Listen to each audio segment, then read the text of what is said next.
I wasn't really into the whole prayer thing. I was more into the worship team, looking at some girl in the worship team. She was really, really, really beautiful, and I, and I wanted to ask her out. And I remember that time I was asking my parents for their marriage certificate because they wanted it. Yes. And my dad was asking me, why do you want my marriage certificate for what?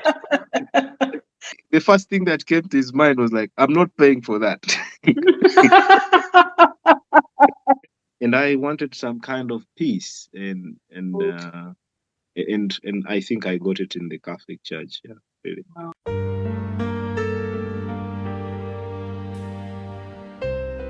Hi everyone, welcome again to another episode of Finding Home. For those who have been with us before, this is our fourth episode. You have been following us, and thank you very much for listening in, for the comments that you leave on YouTube. And I encourage you to subscribe as well so that every time a new episode is out, you will be notified. For those who are joining us for the first time, this is Finding Home. Finding Home is a production of Called and Sent, and it is recorded and produced by Bay Photography. In Finding Home, we talk to Catholics, both reverts and converts. Reverts are people who, for whatever reason, were initially Catholic and then left the church, and after doing whatever it is that they did out there, they decided to come home. And then converts are people that did not start off as Catholics, whether they were baptized in another faith or did not have a faith, whatever it is, but at some point of their lives, their journey led them to the Catholic Church. And so we bring them here, we talk to them, they offer their time generously. And like I always say, every story is unique, and it is just beautiful to listen to the stories. Today I have with me Edward Tonny, who is calling in from outside the country. He'll tell us where he's calling from. Tony, you're very welcome. Thank you for offering to be with us. And also, please start by telling us who Tony is. Yeah, thank you very much, Dr. William. I'm very privileged to be on this platform. My name's Edward Tony Manliho, a Ugandan Jesuit scholastic, doing his philosophical studies masters here in Harare, in Zimbabwe. So that's basically me. For the people listening in, Tony is a convert. He's a scholastic, like he has already mentioned, but his journey has not been very straight from a very straight journey. Started off as a Catholic, went somewhere else, back to the Catholic Church, and now training to hopefully become a priest. God is crazy. He has a very interesting sense of humor. So Yeah. that's true. So, Tony, I'm going to ask you. It does seem to me that you did not always feel at home in the Catholic Church, but let's not start at that point. Let's start about talking about from the beginning. Tell us about your beginnings. Oh, well, my beginnings are quite humble. I come from a family of 7 kids. I'm the second born, and my dad really struggled to get us where we are, and my mom is she's a really peasant farmer back in Kisoro. So we came from that humble background, but while growing up, we were, you know, practicing Catholics, really going for masses on every Sunday. And I remember when we were little, uh, there's a time when we were playing football in Cardinals, Cardinals playground, the compound behind there in Zambia. Yeah. So Uh-huh. a priest happened to pass by, found us playing football, and he thought we needed to do confession. So he made us line up. He made us line up, and I decided to be the last one because I was skeptical about the whole thing. And Right. so he kept on. After the confession, each person was told to go to the parish, to run to the parish for their prayers. I was the last one, and I remember I was putting on a checked shirt, and then he told me, "For you are smart, I'm taking you to the seminary." Oh And wow, my gosh, like a I, prophecy.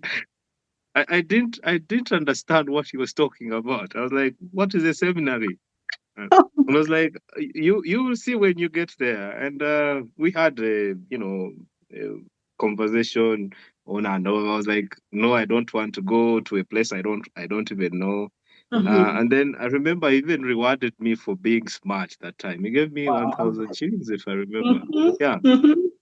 So I went for the prayers, but after that time I didn't really think about much about the Catholic Church really. Mm-hmm. Uh, so after my primary life, I was really, practicing Catholic like Right. all many people do, go to church on Sundays, but it was more of my family pushing me to go for these masses every Sunday, Yeah, and like a, after a mass, family tradition, right?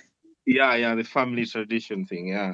So when that happened, that I got to go to boarding school in Budoeses.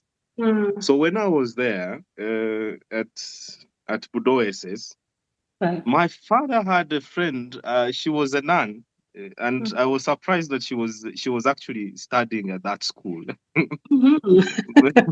So she was doing her A levels there, and for some reason I used to go to the church to mass and masses during that time, senior one, senior two.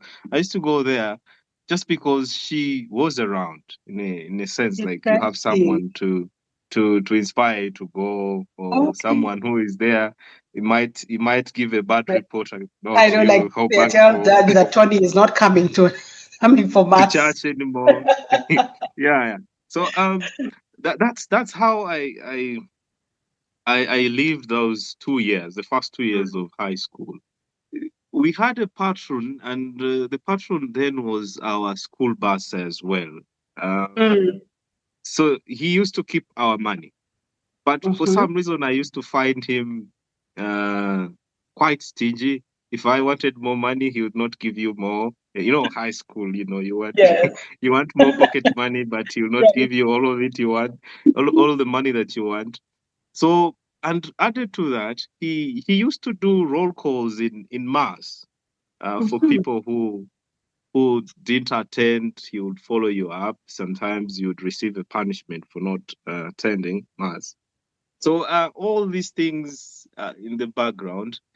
When sister left and I was all alone now, I started getting swayed away because all my friends were at the time in Scripture Union, but because Mm-hmm. they used to call them born agains, I think. Yes, that's correct.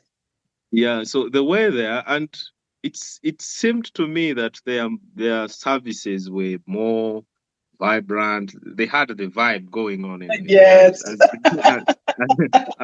as they say nowadays. And ours was quite boring for me that time. I really didn't understand anything. Mm. All I the was just solemnity, attending. yes, Yeah, the and predictability. yeah, it was more like I was just attending, really. Mm. And sometimes doze off the whole time. Mhm. And we didn't have a gazetted place that was nice to be because we Mm. were packed in a small class, and we'd be many. It would be a lot of Mm. heat, so people would just Right. be dozing. Mhm. Um, so when all these things combined, and really, I didn't have a Catholic friend at the time, Mm. so it would Mm. be just going and coming out, and you get going with your business as Mm. usual in school. But with Mm. my other friends that were so close to me, they were more in the scripture union, and they would invite me to these sharings of theirs, and Mhm. I found them quite more intentional in their search for God, in their involving God in all they did. And I remember I even started fasting then with these friends of mine. So that's how I was swayed away from the church, and Mm. I wasn't Mm. practicing anymore. And that Mm. gave brought troubles at home. Whenever I went back home for Okay. holidays, uh, I would have issues with the church. I would question a lot. I was like, I'm not going to go back to church with you on Sundays and all these other days.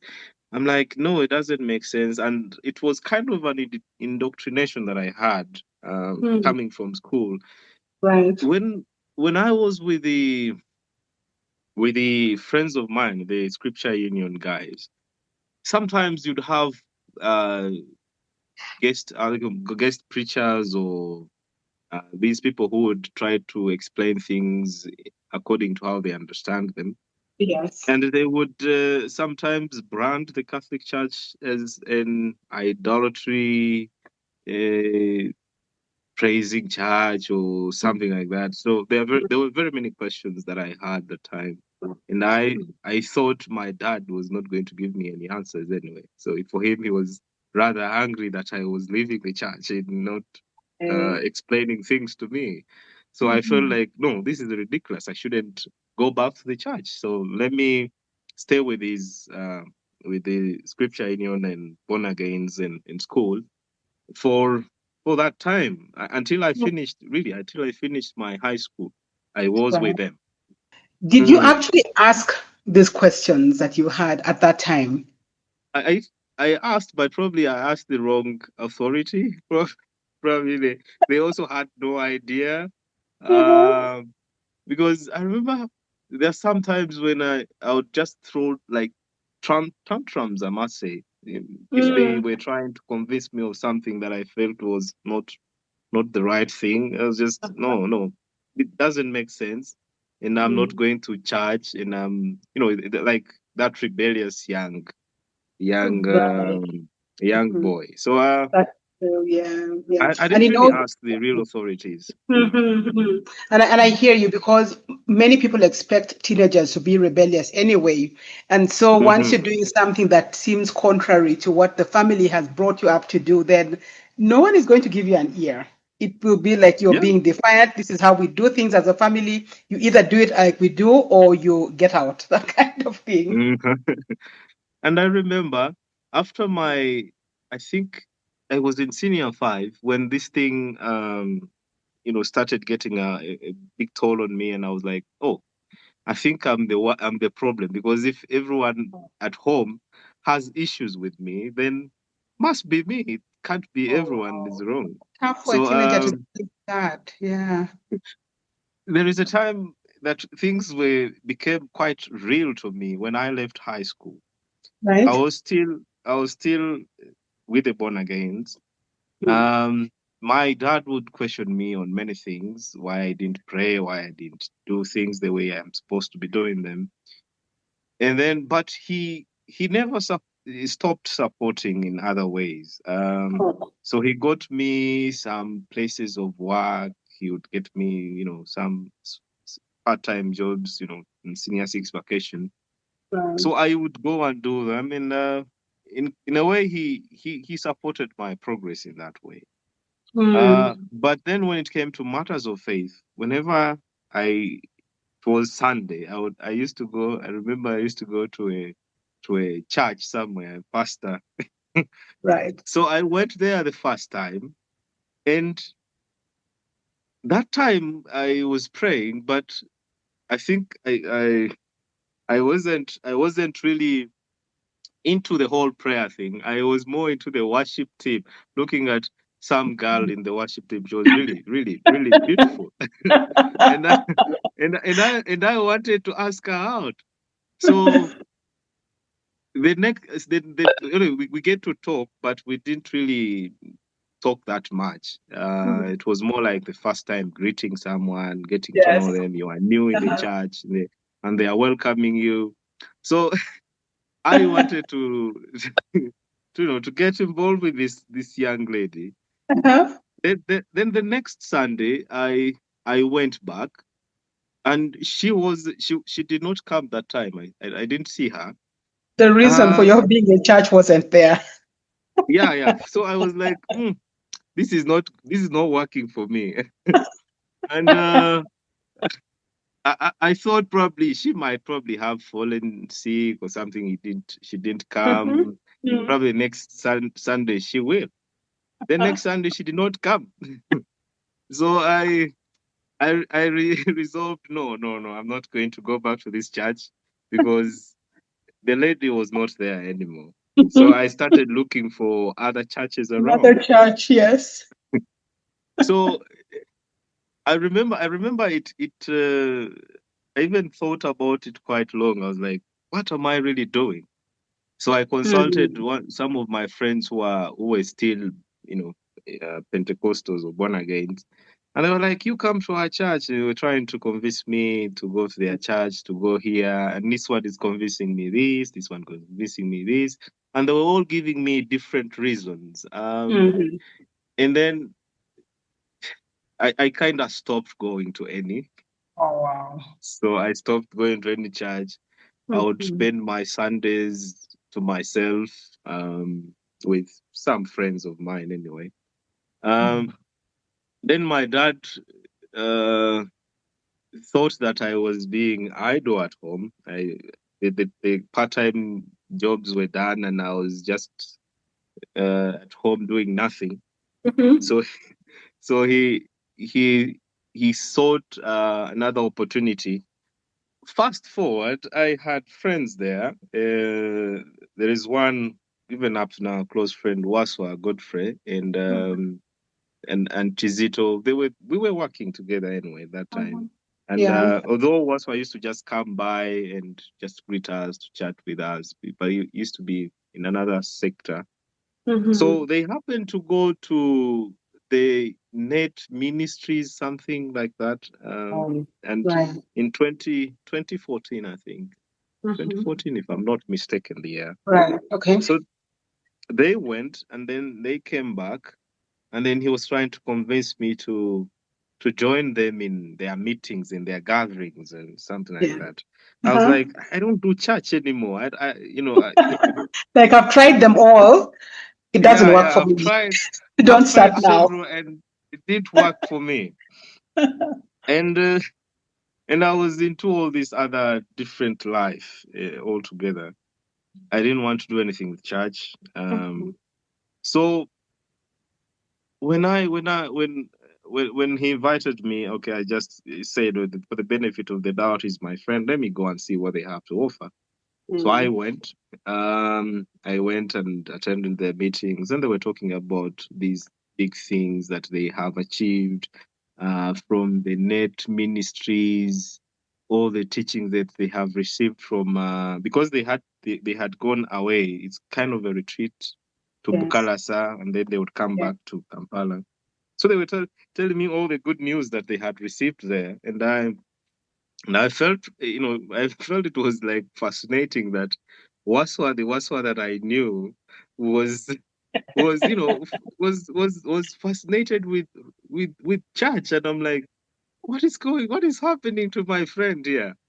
Because I knew him differently. I didn't know him that way. That way. Yeah. So I was like, I was curious to know really what's happening to this friend of mine, Mm-hmm. and Chizito as well had, I think, gone. So to me, it came off as if they had a good time, Mm-hmm. and I also wanted to also be part of that in a way, because these were my Right. friends anyway. Mm-hmm. Um, so there is another moment that struck me quite differently. Was because my dad got to a point, and he had kinda given up on trying to convince me back to the faith. Oh dear. And I remember one time, I was going to I think I was actually sleeping in my bed, and Mm-hmm. we didn't have a big house anyway. So Right. Mm. he was in the living room, and he was about to go to bed, and I saw him pull out a red rosary and kneeling Uh-huh. down to pray. And I was like, really? My dad does this? And I have always thought that he was this strong guy, strong character. He doesn't bend to anyone. Now So he's I on his see him knees. praying, and, Mm. that really affected me. And I'm like, what is going on here? Mm. Um, Even there is a time, Martha Kairanga invited me, invited me to attend one of the series talks at Christ the King. on a Tuesday, I think it was Tuesday or Yes, Tuesday something. evenings. Yeah, Yeah, most Tuesday evenings. likely. Yeah. Yes. So so I went there. I felt like it's okay for courtesy sakes reason. Let me just go. Like, this is my So boss. I'll go. yeah, I'll go. And the mere fact that I wasn't paying any transport to go there, she was going to just carry me around with the husband bag Yeah. or something like that. So I was like, Mm. oh, let me enjoy the ride. That time it was Father Ruzindana was talking about something to do with the foundations of the Catholic Church, and he was rather dramatic in a way that he was like, there is a reason as why we have the sacrist. There is a reason as why you have certain things in the church. And Mm. I was like almost buying into the idea. I was like, okay, I like the order, but can you please tell me why we have all these So things? why? Yeah. Why? Why do we have to pray the rosary? Why do we have to pray through Mary? Why do we have? I had all these questions, but I had no one to ask them. Mhm. So at the time I was also at university, and I was doing anyway some course in cytotechnology in Makerere medical school. So Right. I was going to that medical school, and it at that school I also had a friend who was actually Catholic. Mm. Um, Micho, yeah, it's called Micho. So Right. he used to go to a place called Bugala with Mm. the Ops Day. Right. So he used to go there and he would try to invite me. I was like, no, no, I'm not a Catholic. Trying to, you know, I like how you had even edify. shared with your faith. You're like, I'm not Catholic. I'm not Catholic, but for some reason he was like, you know, consistent. Was like, no, no, you come. It's not a place for Catholics. It's for a place for everyone. Everyone is welcome. Everyone is welcome. So I started going to Bugala. I met there Father Ivan, and we get to discuss. And I told him about my journey. He was like, "Okay, now ask me those questions." He was like, Oh, you have all these questions now. You ask me." So we have a chat, a conversation, and I feel like, yeah, these guys are good. Um, they have no problem, but still I didn't have that conviction really. mm. So after a series of those talks from Oriema, then Father Ivan, his input, and Micho also trying to tell me, you have to come, you have to. He kept on inviting me anyway. Um, so I don't really remember the real time that I decided, no, okay, enough is enough. I'm going for mass. So when I went for mass, it reached a time for communion. I remember I that my first mass coming back was at Christ the King. Mhm. So I remember it was that time for communion, and for some reason I felt like overwhelmed with this desire to receive communion, but I That's knew the nice. rules. Yeah. You cannot just go. Yeah. I had You to go have to be prepared. Yes. yeah, I have to prepare. And that really beat me so much down that I just sat there in the church. And after mass, I just lost the track of time, and Look at I that. just sat Oh, there wow. Oh, wow. uh, until I think it weared off. But Mhm. I You're remember almost looking at entranced. Huh? people. Yeah, I lost track of time. I was like, this is now the real thing, and I didn't know what it was, and I can't put it in words. Sorry. I know people Oh, might wow. think it's a crazy feeling, but I just sat there and I didn't even move or do anything. I was seated there the whole time, up to the Mm. end of the mass. The mass ended, people went out. I just kept on, you know, Couldn't get up. I couldn't get up. Mm. For some reason, I think I was at peace. Mhm. I was feeling overwhelmed or something like that. I can't really look for the words for it. So I was Mhm. just seated there, and all that time I was asking myself, what can I do? Hmm. Now Or a new the set of student, questions from why, yeah, why. Now it is to what what? can I do? What Wow. can I do? What now? What's happening to me? Something like that. So from there, I was actually coming from school, and I was supposed to pass by the hospital to help out with the with work in Martha's place. Mhm. But that day, I didn't even pass Martha's place. I just went straight home, and I slept. The next day, my dad had to drop me off at school, so I was quiet the whole time. And I reached school. School was boring. Didn't make sense to me anymore. So I went straight back to Christ the King. Wow. Your So spirit just needed to be around God. Uh-huh. yeah, so when went to Christ the King, I was like, let me wait for the 1 o'clock mass, because that's the mass that the one previously that I sat all the way till around 3. That's when I think I got out. And when I went back, and then they were saying that, there is that confession before Yes, mass, before something like my that. yes. Mm-hmm. So I went for confession. Uh, and I told the father that, you know what, I've been away for all this time. I About told how many him, years have you been away by that time? yeah, I had been away since my senior two, Mm. up to 2014 there. And I Mm. was like, he was like, no, don't worry. And he was like, welcome home. He wasn't Oh, even trying to tell me, oh, before we accept you, you have to do a freshers course or something like that. No. just welcome He back was home. till around 3. That's when I think I got out.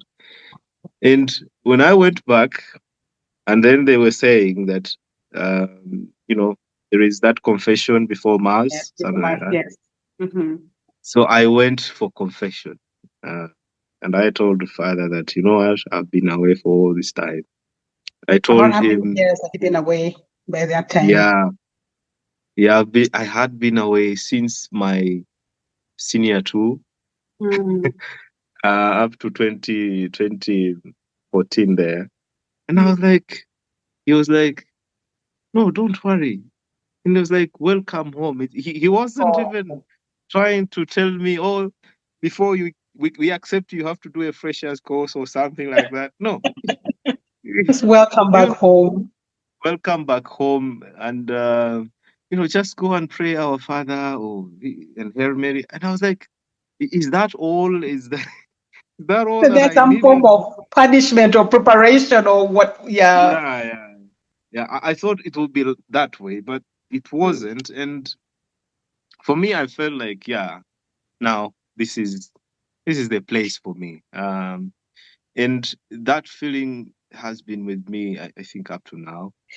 Tony, Mm. if I could ask you about the time you left the faith and when you were wandering around, what exactly Mm. were you looking for? That time, to be honest, I was looking for vibes, probably.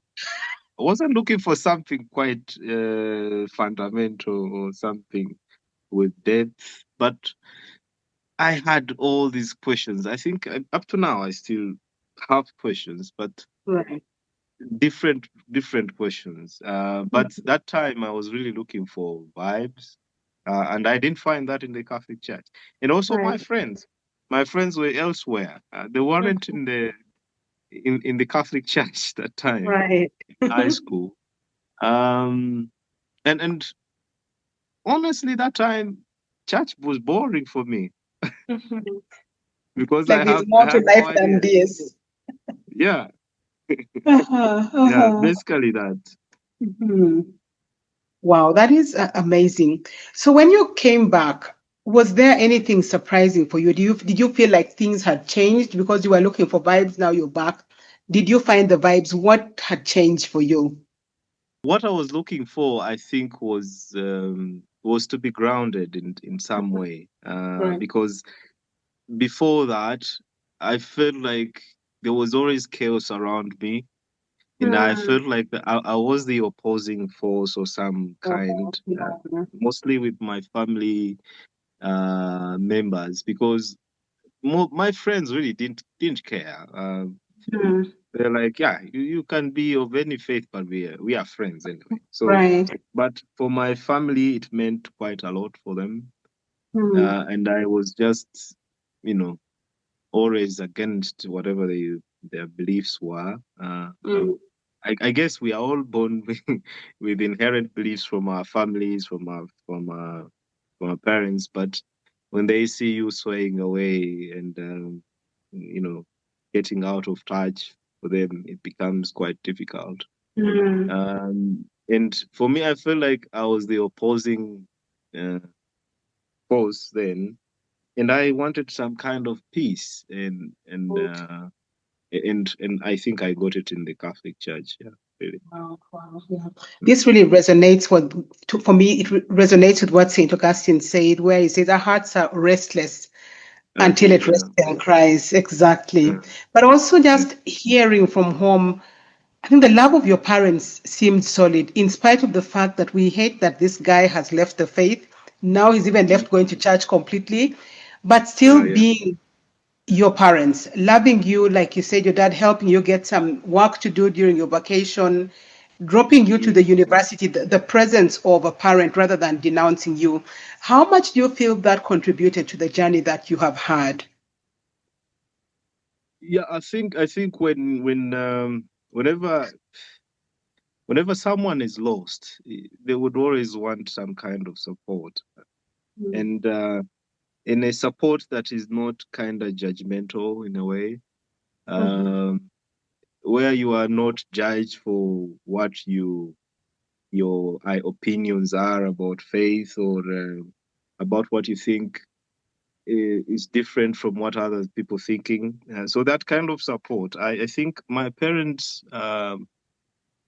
were quite patient with me in most instances. When I would throw those tantrums of like, no, you guys are believing in this and it's not right, and all these things, and they were really patient, and I commend my mother on the aspect of praying for me and Mm. praying for us to realize the truth, or Right.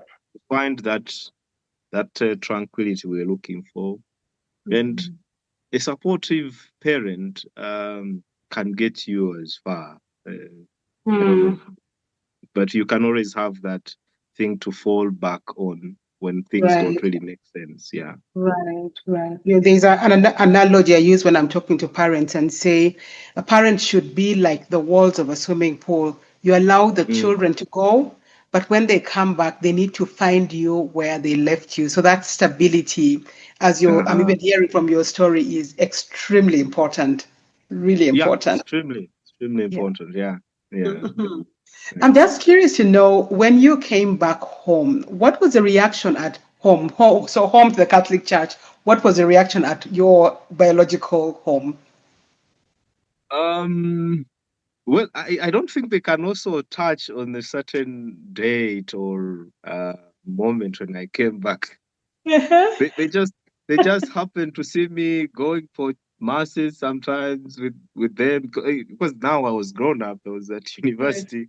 They weren't following me up on many things, so they just knew. Oh, this time around, Tony came back to the village and he went for service with us. It's okay. I was like, they were like they are seeing some kind of change Mhm. away from the Defiant young man. pragmatic or guy who used to, rebel on anything that was faith related that time. So they Mhm. saw someone different. Do you feel that the novelty has worn off? I mean, imagine there are days when some of the questions have come back. There've been things maybe again you don't understand. How has it been navigating and remaining Catholic now with the novelty of that initial experience gone? What keeps me moving are the people around me, are the things that I hold dear. I have this one quote that is so dear to me. I think I got it when joined the Society of Jesus. Mhm. It's from Pedro Arupe. If you Google, I think you'll always find it. That quote about um, love, and you fall in love with something, it will Mhm. determine what wakes you up in the morning, how Amen. you spend your evenings, who your friends are, Wow. um, what you do over the weekends, what will break your heart. Even that, that quote for me. He starts with that big phrase of it's not there's nothing more practical than finding God, and for him finding God is falling in love, and Amen. and Oh, he wow. says and he says with that will determine everything. So it Wow. determines everything in your life. So that has stayed with me for this time, and it Wow. keeps me moving. Wow. I even have goosebumps just hearing that. How true that is. When you are in love, you like with the girl at the church, it took you to church every Sunday. you know? It took me to church, but I Exactly. did get I did get my didn't get the number. Exactly. But so the need to go was because you are going to see her. And also just Mm, thinking now from the perspective of God, when you find God and fall in love, every mm, decision that you make yeah. is centered on that. Is he going to like it? Is it what he wants for me? Does it keep me close to him? That is Hmm. amazing. Yeah, That's amazing. exactly. Yeah. So if I may ask you to talk to people who have been in the Catholic Church, there are some of us who were born baptized and have lived in the Catholic Church throughout. What would you tell us? These some Catholics who have not been out, they might take for granted that okay, in this life, we also need grace, even though we haven't abandoned our faith, we haven't Right. gone elsewhere, we Mm-hmm. haven't sailed some troubled waters somewhere. So we always need that grace, and the disposition, whether you are a revert or you have been there in the church, you always need that grace to always guide you and show you uh, the path of Christ. Yeah. Right, right, right, right. Thank you for that. Let's Mm. talk a little bit about your current vocation path. It really Oh sounds dear. like you jumped into the deep end. Tell us, like, what is that? Oh, it took me time. It took me time, really. The vocation story. I've told this quite several times, but anyway, let me give you the short version of it. Yes. Mhm. Um, when I started going with my friends, remember Waswa Net Ministries, and these guys were having outreaches sometimes.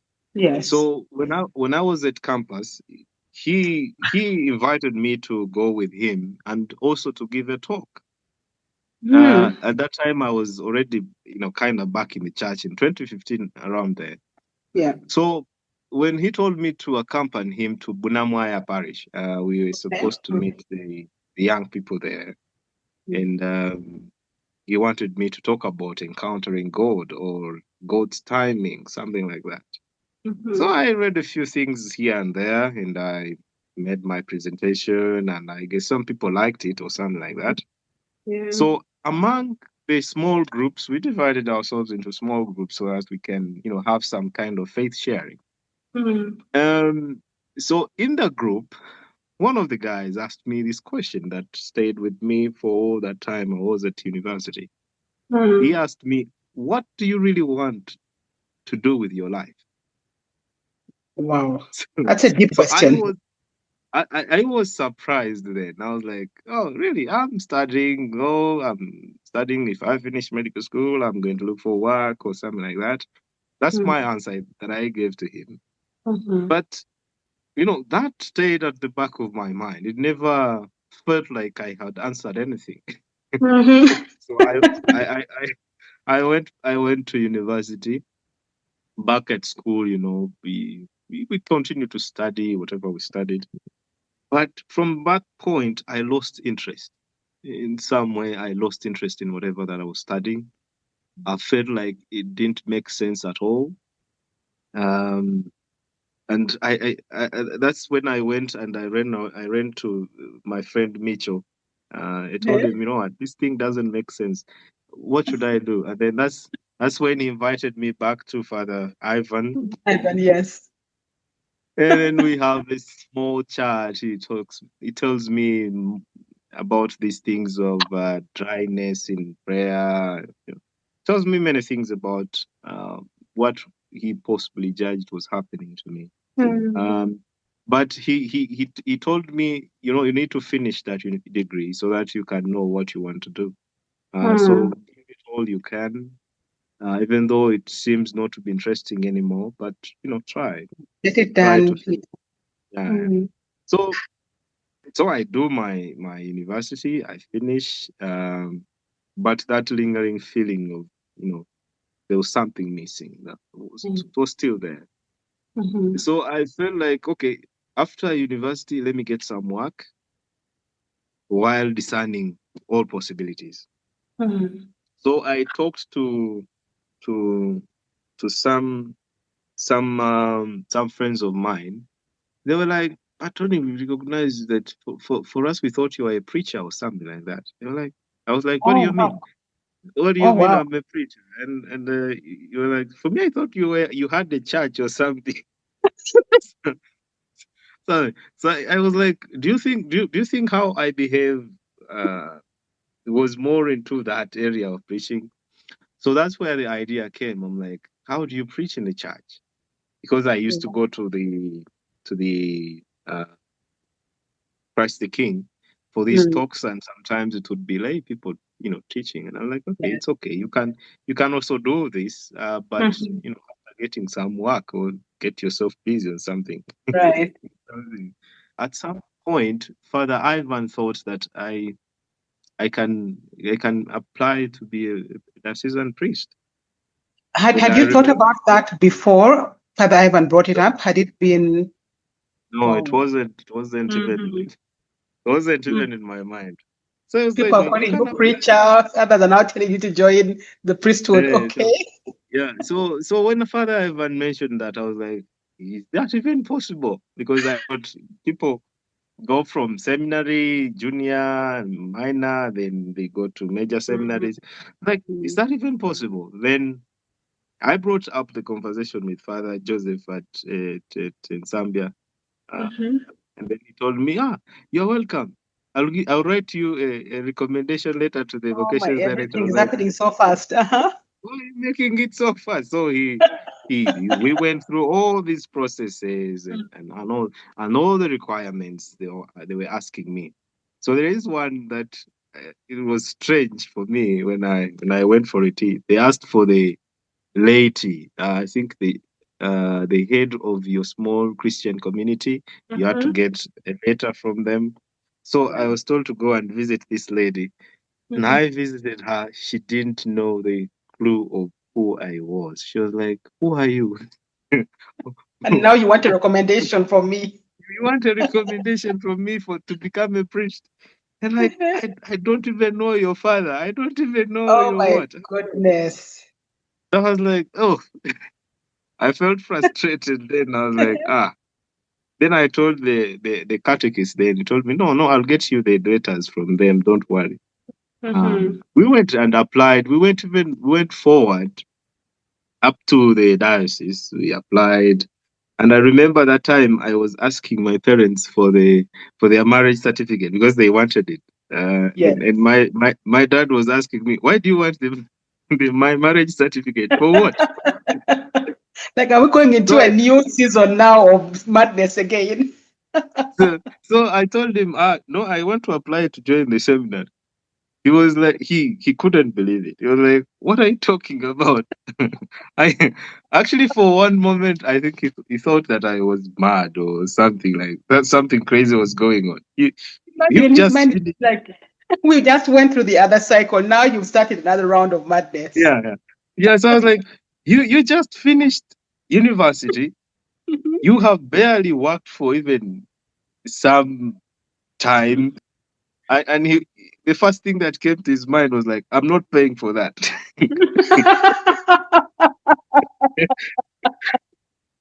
I'm not paying for that.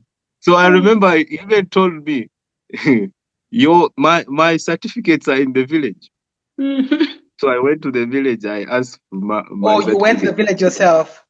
Yeah, yeah. So Oh, I can phoned mom imagine. there, and it was difficult for me to explain to her what I needed the certificates for. She was like, Mm-hmm. "Why are you joining seminar? You have just finished school, and you want us now to go through the same cycle of paying for you tuition there. Yet your siblings are also in school." Yes. Hmm. I was like, "Okay, I understand, but I still need it." I I need insisted. the certificate. Yes. I need the certificate, and it was as if I wasn't peaceful if I don't do it.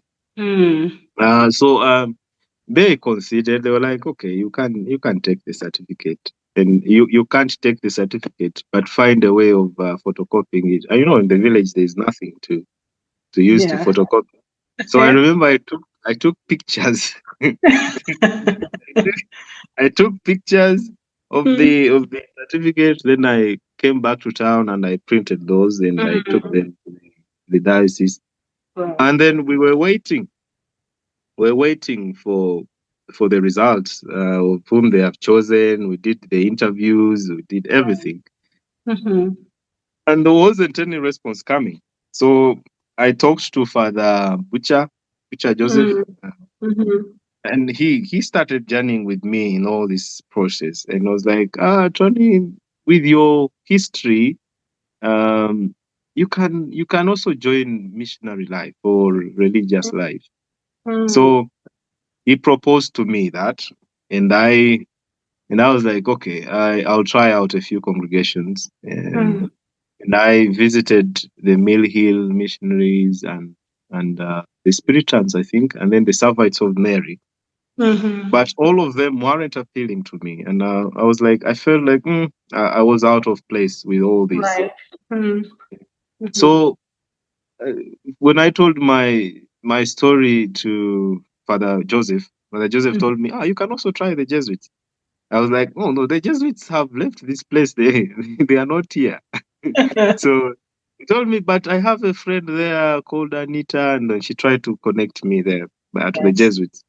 Mm-hmm. So that's how I meet again the Jesuits. And then for them, their approach I felt like this is what I wanted to do, and more so after journeying with them I joined them because when I read what they do, they can also use their professions in their ministry. They can do far much more than other congregations do. Yeah, basically that's how, in brief, that's how I joined the Jesuits. So as we come to an end, I would like you to speak to those who are, I call them on the edge. There are people who have left the Catholic Church and are wandering around. They may have found another church to go to, another faith, or maybe have completely no faith at the moment. Mm. From your experience, your personal experience, what message would you give them?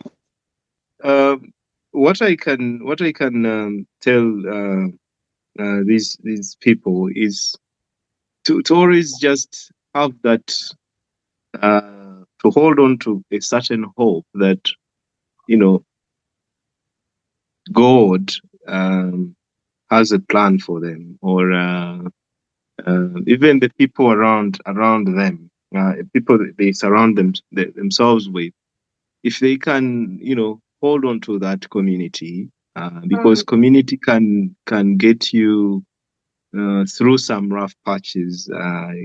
Also, when it comes to issues of spirituality, faith, when you have someone to journey with, some things can be much clearer than they are blurry sometimes.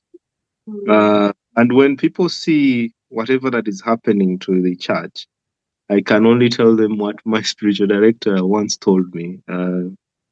He said, Tony, don't be so much bothered with what is going on around the church, the scandals and some hypocrisy or what. He told me we are human beings. We shouldn't forget that. And we are all exposed to the same realities as people out there. Um, so what keeps us probably religious quite different from others is just you have a community to fall back to even when Amen. things get really rough. And yeah, if you hold on to that hope that God has a plan for you, and you surround yourself with a community that values you, and they're willing to listen, and if there is something that listens, the church really listens a lot. And not to get afraid to reach out in case you have questions about your beliefs, your faith, uh, your things that really bother you, anything. Find that time, talk them over. Yeah. Personally, I remember when I joined the university, in Yeah. my first semester of my first year, I struggled with my faith. I was Catholic. When I was in high school, I joined the Charismatic Renewal, which really helped me stay in there. But when I got to the university, my peers who had come with from the same school did not want to join the Charismatic Renewal. So I really Mm. felt alone. But because the people from the prayer group followed me to look for me and bring me back and become friends, it was very instrumental in my staying not just in the charismatic renewal, but in the faith as well up to today. So the value of community really cannot be overstated. So thank you for that. Yeah. And then there are also a group of people who are struggling to stay. Some have either come back to the church and are Mhm. wondering if that Mhm. was the right decision, come back or converted, and the novelty has worn away, and they're wondering if it was the right decision. But there are also Catholics who are on the verge of leaving. Where should they Oh, go to have their questions answered? What would you say to them in general? to this person, I would encourage them to find these answers in prayer, because sometimes if you make a step into prayer, sometimes things become clear, and where you have uh, threads of life woven into a ball, but they start detaching slowly. But I will also encourage them to be patient with themselves, because sometimes you don't really know, so you have to wait and wait on God, and I can't find any really good place other than prayer, really. And if you can have that personal encounter with God, um, you make an effort, and not only in reasoning or whatever, but have a heart-to-heart conversation with God and reach out to Him. Probably make things clear to you. Yeah. As Mm. we conclude, coming back to yourself, in a sense of a closing reflection, if you were to Mm. describe, Edward, your faith walk right now and your relationship with the church right now in one word or a metaphor or a proverb or an image, what would it be? Oh, that's a tough question. In one metaphor or phrase, or but really, what is more descriptive of what this experience for me is than home itself. I feel like home really Um, home, it's not like home as a place, but home as an experience is Mm, something you experience every day. That's how I can really put it. It's a home that is yeah, experienced, yeah. and the home is not made of buildings. It's home with people, with even places, but with nature, with the home that is experienced. That's that's how I can explain how I can say it. Yeah. It is just home. And that is the same reason that this program actually is called Finding Home, because I feel that with my relationship with the church, with my faith, it's like carrying home in my heart everywhere I go. Because my physical home, I only feel at home when I'm at home physically. But with my faith, no matter where I Mm. go, I still find that it is home. Oh yeah. Yeah, yeah. So Mm. thank you so much, Edward. This has really been great. Loved listening to your story. I'm glad I didn't ask you about your story before. So everything was a Mm. surprise for me as well. Oh Thank you really? very absolutely. I do like intentionally. I'm not going to ask him because I want to hear it for the first time. But thank you for sharing your experience, being very Mm. candid as well. I know there are a lot of young people out there who are going to listen to this story and it is going to impact them greatly. And I Yeah, will, yeah. yeah. And if anyone reaches out to me, definitely I will connect them to you if you're okay with that. Yeah, And I'm I'm okay. glad that the Lord has brought you back home. Okay. Welcome back. Thank you very much. Yeah, thank you. Welcome, Tony. And then to all our listeners out there, thank you for staying with us to the end. Whether you did this in one sitting or multiple sittings, you have stayed with us to the end. Once again, this is Finding Home, a production of Called and Sent. Share this story, subscribe, like, and if you know anyone who has a story or anyone or you yourself have a story, please reach out and you are welcome to come and share your story with me, but to everyone else who is listening in. Thank you very much and God bless you.